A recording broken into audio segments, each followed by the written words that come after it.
paling lama 1 minggu di PDDikti mengikuti perubahan datanya, karena servernya memang berbeda Pak, antara Sister dan PDDikti. Jadi tambahan seperti itu. Nah ini alur ya, alur ajuan DJA di Sikiton. Jadi pertama dari pengusul, dosen melakukan ajuan pengusulan DJA di Sikito itu perlu diverifikasi oleh Kaprodi. Verifikasinya ini berupa berkas pendukung ya, berkas pendukung seperti SK dosen tetapnya, ijazah, itu perlu diverifikasi oleh Kaprodinya. Selanjutnya karena sekolah tinggi ya, sekolah tinggi nggak ada dekan, jadi langsung ke TPAK PT. Di TPAK PT ini memvalidasi seluruh bidang seperti pengajaran, pengabdian, penelitian, dan penunjang. Tetapi hanya menilai di 3 bidang, di pengajaran, pengabdian, dan penunjang. Karena nantinya di penelitian itu yang menilai di LLDQ wilayah 2. Selanjutnya jika sudah divalidasi dan dinilai oleh TPAKPT, itu perlu namanya ajuan ya, ajuan oleh pimpinan perguruan tinggi. Jika sudah diajukan oleh pimpinan perguruan tinggi, itu LLDQ baru bisa memproses berkas bapak itu. Jadi proses kedua.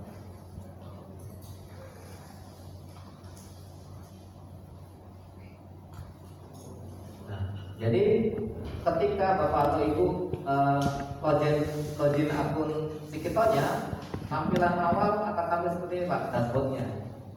Jadi jika belum ditentukan targetnya, itu akan 00 ini. Pengajaran 0/0 itu, penelitian 0/0 di dashboardnya. Jadi pertama-tama ketika Bapak buka akun Sikitonya, pastikan di profilnya dulu. Jadi cek di menu profil, pastikan di profilnya datanya benar dulu. Seperti gelarnya,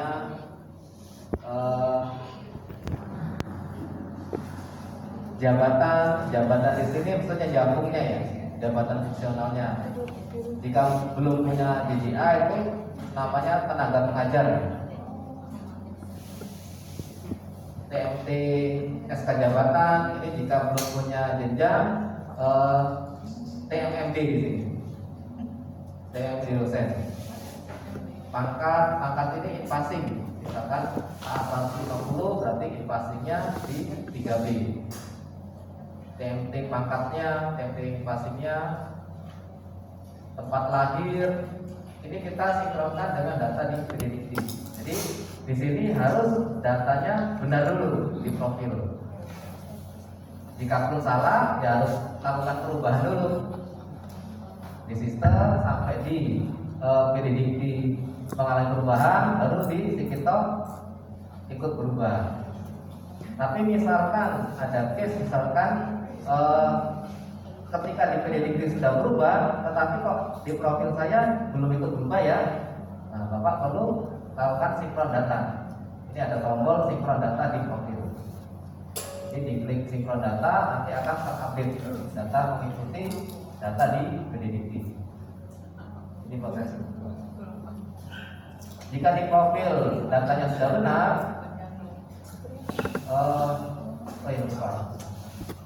jadi untuk di profil pastikan home base-nya sudah benar. Jadi home base Bapak atau Ibu sudah terisi dan benar home base-nya. Harus sesuai dengan data di PDDikti. Misalkan jabatan Bapak atau Ibu jangkungnya lektor 200, itu kan invasinya harusnya di 3C.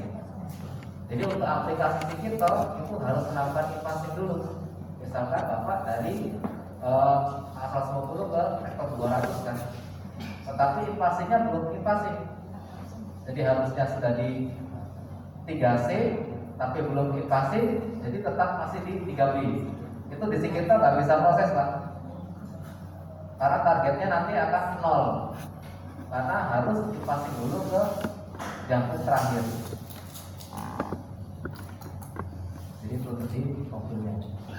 Setelah di profil data yang sudah benar, di berkas pendukung. Nah, di berkas pendukung ini datanya menyesuaikan Pak, sesuai keterangan. Misalkan SK dosen tetap itu untuk TP, AA, lektor, FK, dan DB. Jadi data di sini menyesuaikan kebutuhannya. Misalkan seperti surat keterangan klarifikasi ini hanya untuk LK dan DB. Jadi sesuai dengan keterangannya. Untuk berkas pendukung ini ada dua opsi, bisa dengan unggah berkas, bisa dengan tautan PRL. Jika menggunakan unggah berkas, itu filenya PDF tidak lebih dari 5 MB.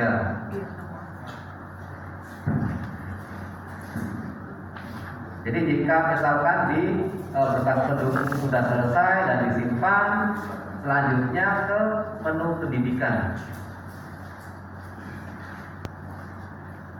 Nah, di menu pendidikan ini untuk menentukan target yang dituju. Misalkan ini dari TP ya, TP inginnya ke asisten ahli 150 karena mungkin masih S2 ya. Karena misalkan sudah S3 itu bisa langsung ke lektor 200. Jadi misalkan TP yang S2 ya.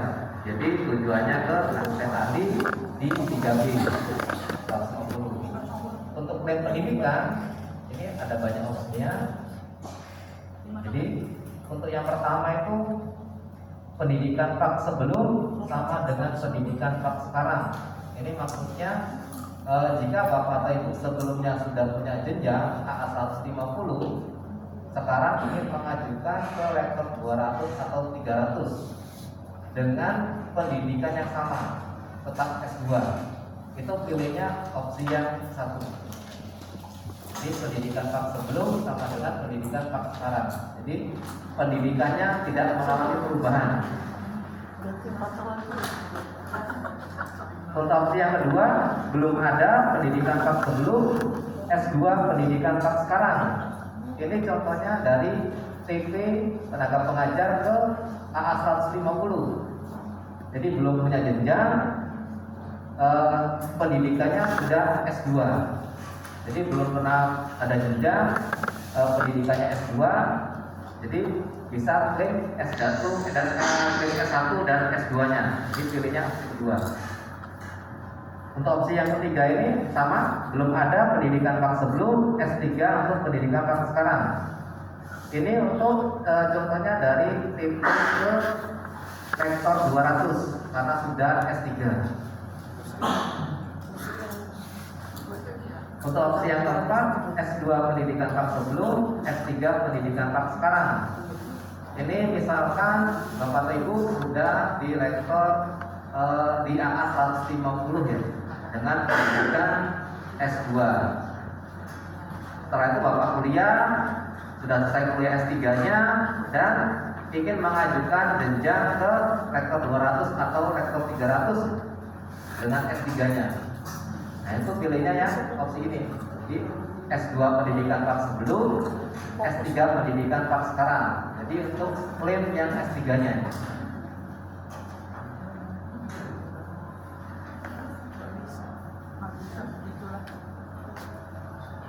Opsi yang kelima, S1 pendidikan Pak sebelum, S2 pendidikan Pak sekarang. Ini biasanya untuk dosen-dosen yang lama ya. Jadi AA 100 di S1. Ya, Pak Andre. Ya. Ini biasanya untuk dosen yang lama, jadi masih Dosen lama. S1 Terakhir. jangkungnya AA 100 ya. Ya. Sedangkan misalkan sekarang sudah kuliah S2 ya. Sudah kuliah S2 ingin mengajukan ke lektor 300, berarti untuk klaim S2-nya bisa pakai opsi yang ini. Untuk opsi yang ke-6 untuk dosen lama juga. Jadi pendidikannya masih S1, biasanya ada yang sudah sampai ke lektor 200 ya. Tapi pendidikannya masih S1. Sekarang sudah S3 pendidikannya. Jadi S2 dan S3-nya belum pernah diklaim. Jadi itu bisa pilih yang opsi terakhir. Ada Pak Nino. Jika di sini sudah ditentukan, misalkan ini dari titik ke arah 50, berarti pilihnya yang opsi kedua. Belum ada pendidikan tahap sebelum, S2 pendidikan tahap sekarang.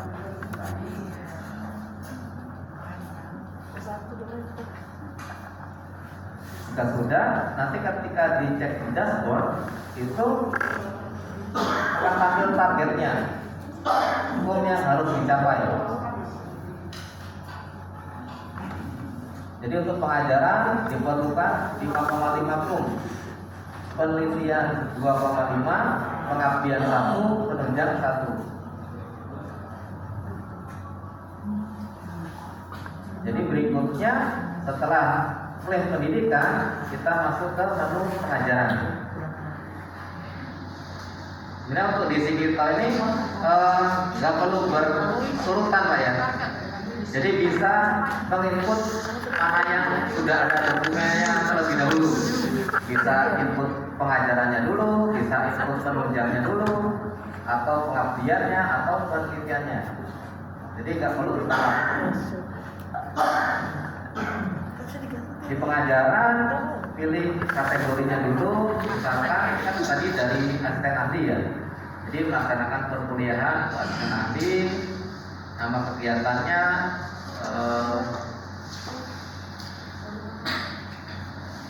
misalkan mengajar bahasa Indonesia.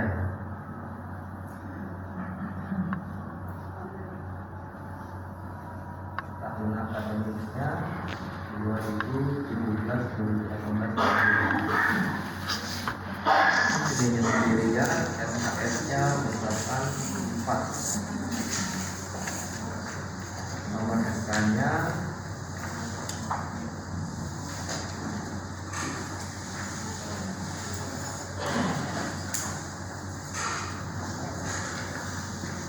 jadi misalkan nanti Bapak atau Ibu mengumpulkan dengan nomor SK yang sama, untuk yang pertama perlu unggah dulu ya.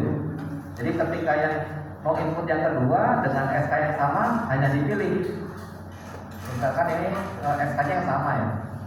Jadi hanya pilih yang di sini. Untuk bukti kinerja, ini untuk mengajar itu bukti kinerjanya berupa absensi dan nilai mahasiswa.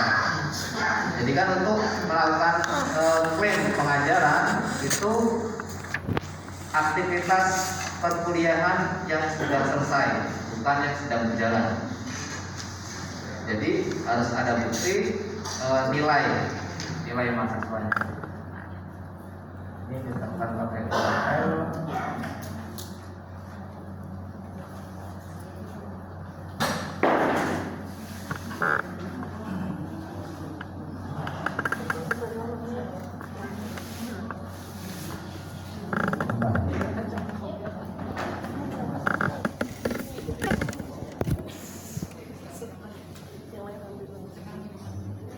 Jika sudah tersimpan, itu akan tampil di bagian bawah. Bagian bawah ini. Untuk angka kredit itu akan terhitung otomatis. Jadi Bapak atau Ibu tidak perlu menginputkan angka kreditnya. Jadi akan terhitung secara otomatis. Ini tadi kan 4 SKS ya. Berarti 4 SKS untuk asisten ahli kan dikalikan dengan 0,5. Berarti 2. Jadi untuk angka kredit di sini itu kan maksimum 1 semester kan 12 SKS. Misalkan Bapak atau Ibu lebih 1 semester 15 SKS. Ketika diinputkan semua di sekitar 3 SKS-nya akan dihitung 0. Dan 10 SKS-nya akan dikalikan 0,5. 2 SKS berikutnya dikalikan dengan 0,25.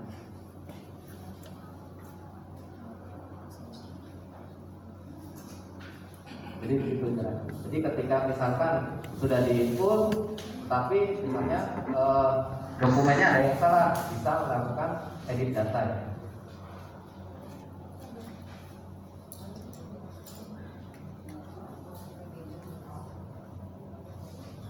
atau mau cek apakah benar dokumennya yang tadi diinput, itu bisa nanti di atas, bisa dicek dulu, dilihat.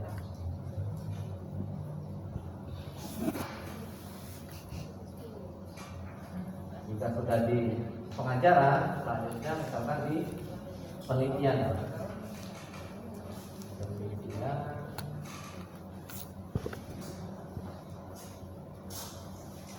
Misalkan jurnal nasional.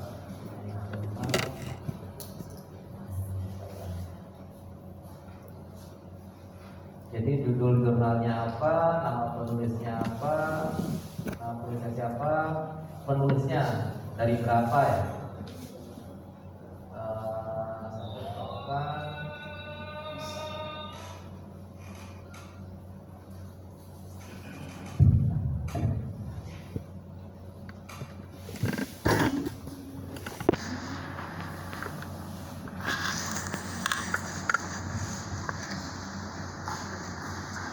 Ini nama penulis berapa, dari berapa, penulis pertama dari berapa, termasuk korespondensi juga, nama jurnalnya, ini harus diinput semua Pak. Nah untuk dokumen jurnalnya itu diusahakan, memang di sini hanya tampil URL ya. Jadi Bapak Ibu, misalkan jurnalnya masih berupa kertas, nggak ada jurnal online-nya, ya harus dimasukkan di repository PT dulu. Atau misalkan nggak punya repository perguruan tinggi, ya mungkin bisa lewat Google Drive. Tapi untuk dokumen yang tidak bisa diakses online, itu harus lengkap dokumennya. Misalkan covernya, mitra lestarinya, data isi dan jurnalnya, itu harus lengkap, harus ada itu. Misalkan seperti DOI-nya ini nggak ada, bisa distripkan biar bisa disimpan. Nah untuk di review mungkin saya jelaskan ya. Di review ini ada formnya.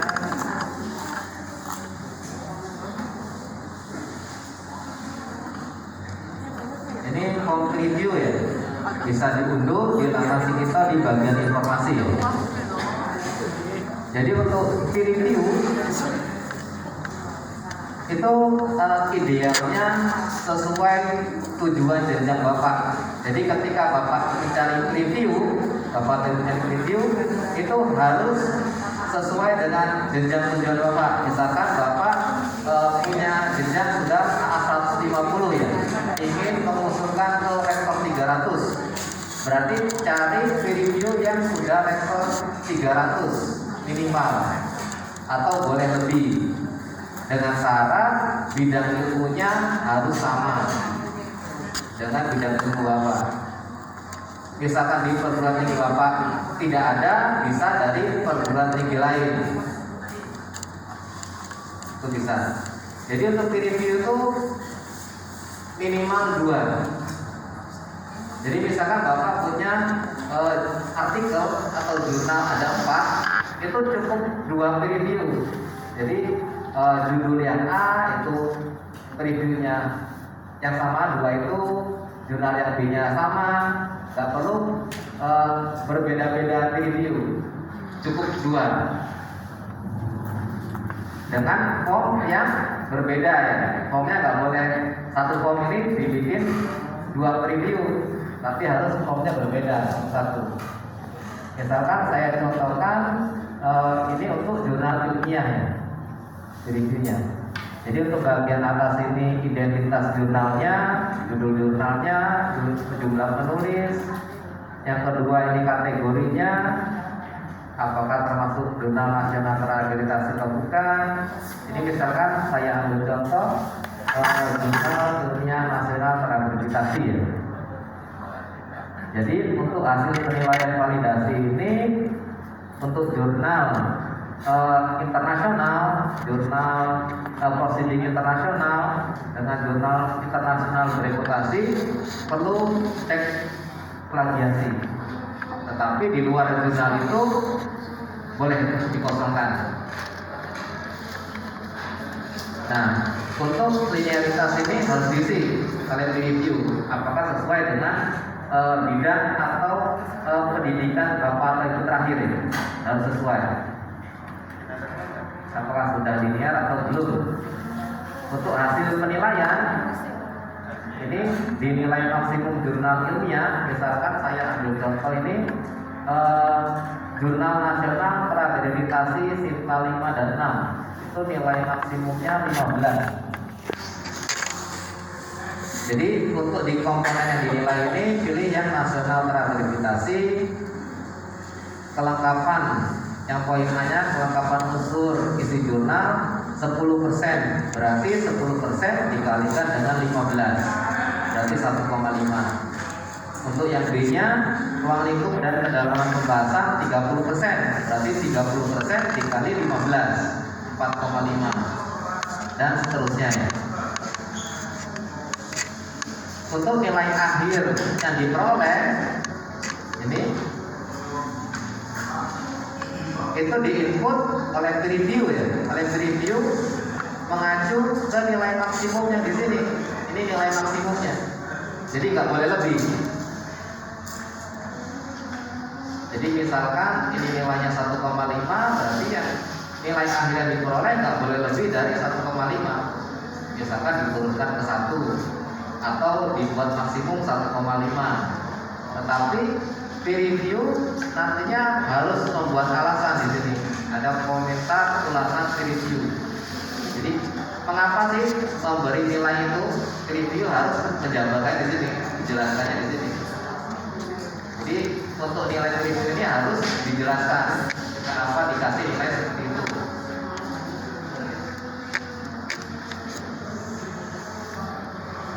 Jadi jika nilai yang diperoleh ini sampai di total nilainya 12,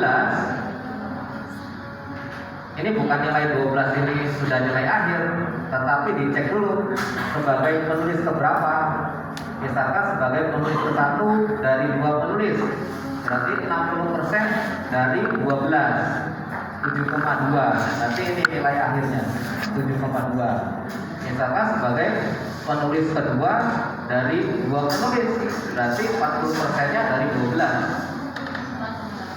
ya, itu berarti nilai yang harus diinput di nilai preview yang di sini.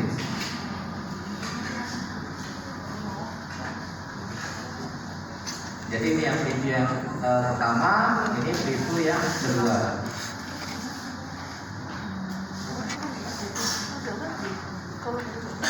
Nah ini untuk informasi, misalkan memakai Google Drive atau jurnal itu jurnal berbayar ya, biasanya harus menggunakan user dan password untuk bisa mengakses jurnalnya. Biasanya perlu dilampirkan di sini user dan passwordnya. Nah ini perlu diisi ya. Misalkan untuk dari AA sampai ke inspektor itu syarat khususnya sebagai penulis pertama, jurnal sebagai penulis pertama itu sebagai syarat khusus. Misalkan sebagai syarat khusus buat ya. Jika sudah disimpan. Untuk tautan URL ini tautan jurnal ya, misalkan jurnal yang online ya. Jadi jurnal yang ini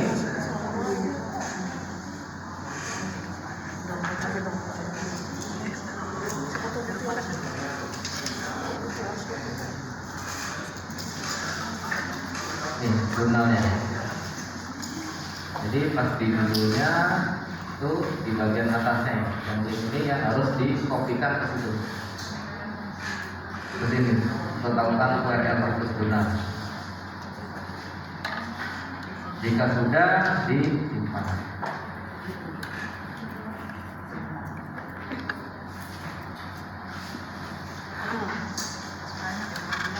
Nah, nanti akar kreditnya ini akan terhitung secara otomatis sebagai penulis berapa dari berapa, itu akan terhitung secara otomatis apakah termasuk korespondensi atau bukan, akan terhitung secara otomatis.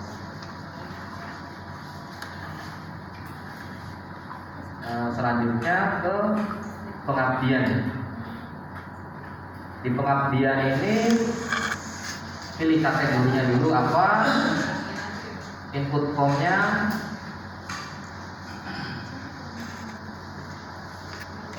isi nama kegiatannya, lokasi, tanggal mulainya sampai dengannya tanggal berapa, nomor SK atau surat tugas. Nah, untuk buktinya ini atau ya bisa SK atau surat tugas atau sertifikatnya, jadi tidak semuanya harus diikut, hanya salah satu. Jika sudah disimpan, maka nanti akan kreditnya akan terhitung juga secara otomatis. Ini di pengabdian. Begitupun di penunjang hampir sama. Pilih kategorinya dulu apa, input nama kegiatannya apa, tanggal mulai, tanggal sampai dengannya tanggal berapa, nomor SK-nya. Nah, unggah SK, tentunya unggah sertifikat ini bisa pilih salah satu. Jika misalkan tidak ada ya, misalkan hanya ada sertifikat, ya boleh sertifikat saja. Atau jika ada SK, ya unggah SK. Nanti jika disimpan, angka kreditnya juga akan terhitung secara otomatis juga.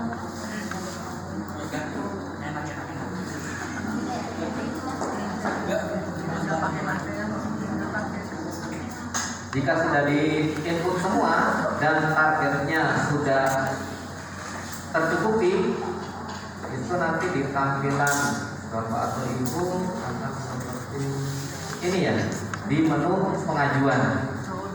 Di menu pengajuannya akan tampil seperti ini, ada tombol diajukan.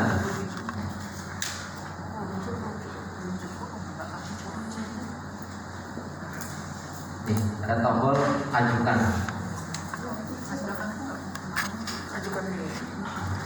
Jadi untuk nilai pendidikan dan penelitian itu nilainya nilai minimum, jadi nggak boleh kurang.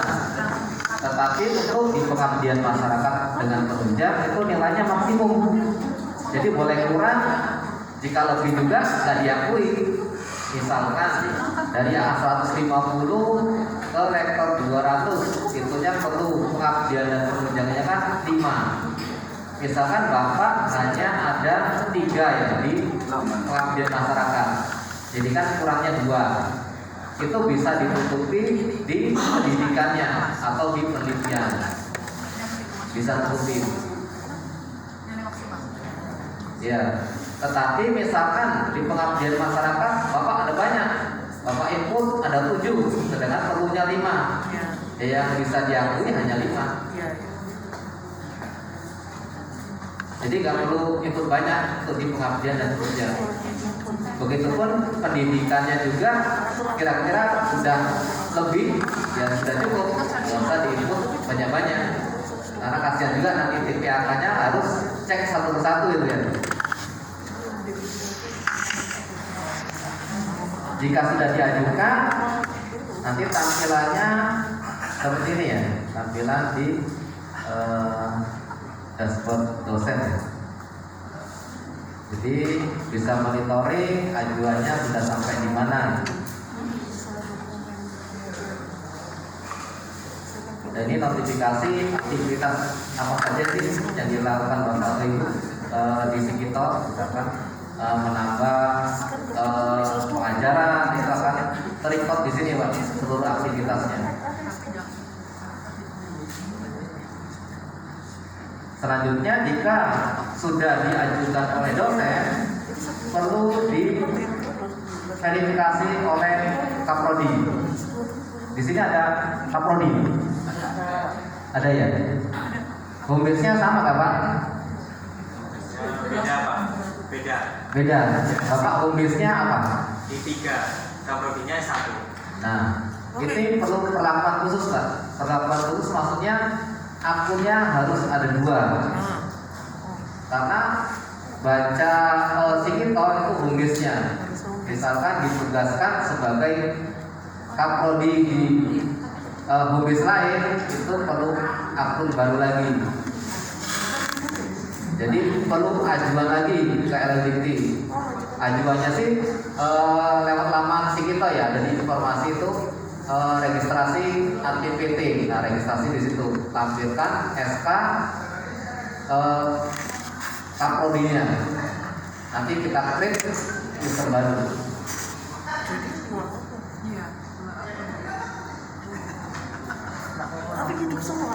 Di sini admin PT-nya siapa Pak? Sudah register? Sudah ada ya? Jika sudah ada, jadi ini tugas admin PT ya. Admin PT itu tugasnya pertama menambahkan role dosen yang memiliki peran ganda sebagai kaprodi atau TPAK atau pimpinan perguruan tinggi.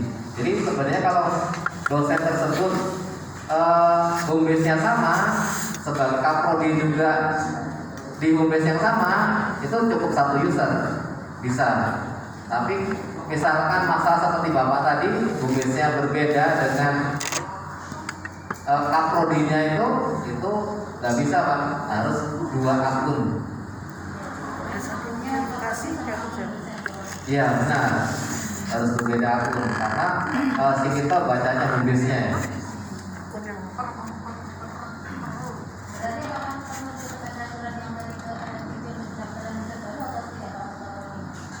Untuk pendaftarannya hanya di sini.